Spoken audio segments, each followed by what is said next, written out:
Hello everyone, welcome back to my channel, Black Box Engineering. This one's a little bit more real talk. So I wanted to talk about the recent developments brought by Nintendo. I know there are a lot of voices talking about this, but I thought I'd bring my own perspective to the whole mixture here. I'm going to start with a personal backstory to show you how this matters to me, a lifelong fan. So the very first video game system I got as a gift was the first Game Boy. You know, the classic one with no backlight, the grayish, creamish colored one. I think the only games I had for it were Pokemon Blue and Kid Icarus. When I got the handheld from my parents, I was super excited. I was hooked into the new hobby because I asked for the new systems every time. I got a Game Boy Advance later on with far more games. Sonic Advance 2 is such an addicting game. I brought the Advance on many car trips with that little attachable light. Again, there's no backlight. So here, I've actually got my case still here. I think I actually bought this from like a cousin. It's like a pink one. Because I think I lost my blue one, so I drew on it with like Sharpie. So the games I still have, Pokemon Blue, with the working save battery in there. Stuart Little 2. Oops, that's upside down. Polar Express. Kid Icarus. Again, that's what I usually played on the old Game Boy. Super Mario 3. Boxing Fever. I don't know how I got most of these games, honestly. Donkey Kong Country 3. Pretty hard game, but it's a lot of fun. Frogger's Frogger's... If I can... Frogger's Adventures. That's actually a really good game. Sonic Adventure 2. This one is probably the one I spent the most amount of time on. I have a SpongeBob movie game in here. Rugrats Go Wild. GT Racing. So, yeah, I spent a lot of hours on the Game Boy Advance when I was young. Next system I was hyped up for was the GameCube. Huge change for me because it brought 3D into the mix. I kind of missed the Nintendo 64 era. I vaguely remember my parents just not wanting to get that one. It's also possible I didn't know about it until later. I only played Mario 64 once on my aunt's Nintendo 64. Funny thing is, it made me motion sick. It doesn't happen anymore, but yeah, when you're young and new kind of movements happen, it can kind of throw you off. GameCube also brought forward multiplayer. My brother and father always had fun playing Mario Double Dash with me. I was a big fan of the Nintendo 64 Zelda ports for the GameCube. After my GameCube got old, the disc drive died pretty early on. It was a pretty sad day. It was a bit of wait for me for the next system drop. The Wii was announced, and that looked amazing to me. The motion controls added a unique twist to the games, adding an element of interactivity, and that was jaw-dropping to me.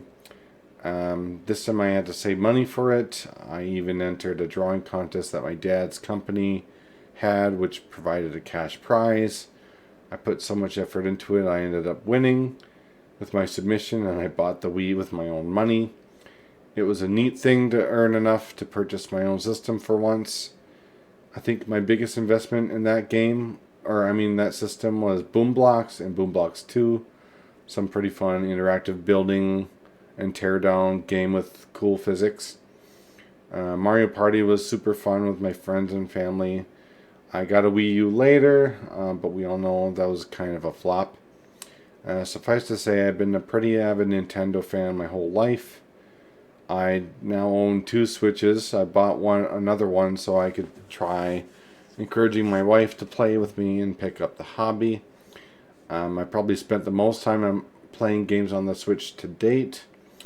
I think I have over 200 hours on Enter the Gungeon alone. And then there's several hundred hours combined on other games like Breath of the Wild and Tears of the Kingdom.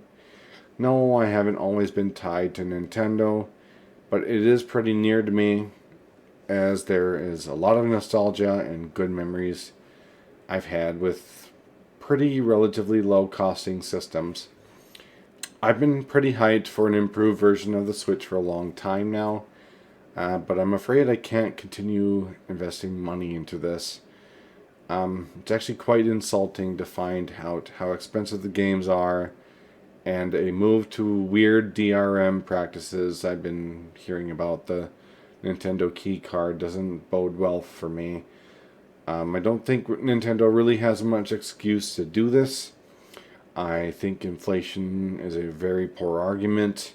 Tariffs are also a poor argument. The only thing I can really think of is improvements to games and time spent developing, but that kind of speaks a lot about bloated video game budgets. I don't want to get too deep into the weeds. There are a lot of modern day practices that lead to corporate greed, like we have seen. It's quite possible inflation and tariffs somewhat affect this, but not to the level they're claiming. Nintendo's valuation is currently sitting nearly $80 billion, about $18 billion for net assets. Along with other giants in the video game industry, this is an absolutely massive profit margin, and they really don't have much excuse to not eat the cost of like economic hard times. I know that companies need to make money, but they've already made tons and tons of money. And frankly, it's just, we all sit in a bad time right now, and I think they've kind of lost the plot. Logistically speaking, based on my income and situation, I actually can't really afford to put money towards buying a Switch 2. $80 games and a $500 bundle is way too heavy with my limited budget. I've lost 2 engineering jobs due to poor circumstances in my area. First a layoff, and then an unfortunate outcome of a job where there was limited amount of work that they wanted done. Just not the kind of thing that I was more into drafting, and they were looking more for hands-on at the time, and they didn't have enough of that kind of work for me, so unfortunately it just didn't work out. So currently my wife and I work at Walmart. We barely scrape together enough to pay off our monthly costs. Thing is, I'm not even really mad at this. I'm more sad than anything. I was super hyped up for this. I wanted to play new games with better graphics on a handheld device I've spent a lot of time on. I've always hyped for new systems, as I've said. I'm incredibly impressed by Mario Kart World sneak peeks. That game looks super innovative, exciting, and I think open world driving kind of works, and all the cool things they've added. The levels look very intriguing, the mechanics look fun, the ideas are bursting with creativity, but it's not affordable in today's economy. I mean, America's slowly, very, very slowly recovering, but we aren't at that level where most normies are willing to spend potentially thousands of dollars on a video game system. Not just the system itself, but all the different games that are coming out. Unless I get a better job, or the economy improves, or Nintendo makes a decision to change their cost, I won't be buying the new system. I just can't do it right now. That makes me pretty sad and disdainful. I know it's just games, but this has been one of my biggest hobbies to date. Part of it animates me in such a different way, and maybe a lot of it is a waste of time. Contrary to belief by our parents and people who haven't grown up with this, I don't think it destroys brains as much as they think it does.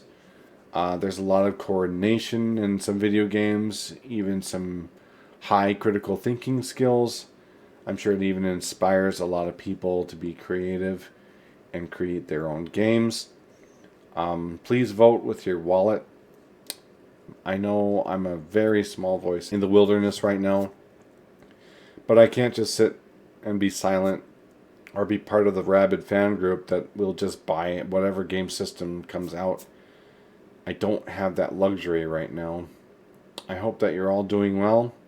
Thank you for listening to me, and if you drop a comment, like, subscribe, and I hope I see you in the next one. Hopefully things turn out okay, but yeah, I can't do it. So, see ya.